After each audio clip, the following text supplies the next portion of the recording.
question is from complex numbers and actually showed up in JEE Mains 2021. So let me tell you the solution. It's actually a lot easier than you think.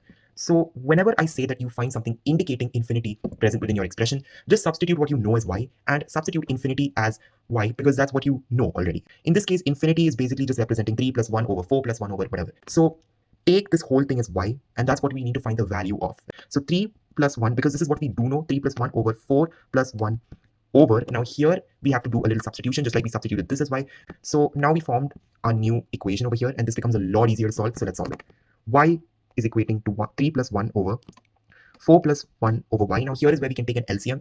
So it becomes 4y plus 1 divided by y. But since y is in the denominator of the denominator, we can shove it onto the numerator, making this y, which is equal to 3 plus y over 4y plus 1. So it's a new equation. Again, we just have to take LCM, same old thing. 3 plus y over 4y plus 1. Take an LCM. What you do is you multiply 4y plus 1 with 3. It's 12y plus 3 plus y over 4y plus 1. Do not forget to write the denominator. So now we have this new equation over here, and all you need to do now is just cross multiply. So 4y gets multiplied to y, forming 4y square, plus 1 again gets multiplied to that, making this y, which is equal to 12y plus 3 plus y. 12y plus y is essentially just 13y. So this becomes 13y plus 3. And now it's just 4y square minus 13y, but then there's a plus y there, so it's minus 12y minus 3, which is equal to 0. As you can see over here, we have formed a quadratic equation. So now we just have to find the roots of the quadratic equation. We could use factorization, but I prefer to use a formula. Negative b plus minus root of b square minus 4ac whole upon 2a. This is our quadratic formula. So now we just have to substitute things in. In place of b, we have negative 12. So negative b becomes negative of negative 12, making this positive 12 plus or minus root of b square. B square is just negative 12 square, which is 144. And 4 into 4, which is 16, 4ac. 16 into 3, which is 48. 48, so minus 48, minus of minus 48 becomes plus 48.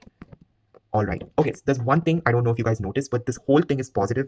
Like there's nothing indicating this is negative. This is just a repeated addition. So in that case, there's just one solution. There's no negative solution. So we can just rewrite this as 12 plus this whole thing. Now, instead of actually adding it, taking the root of that, what we can do is we can actually factorize out something common. 16 is common over here.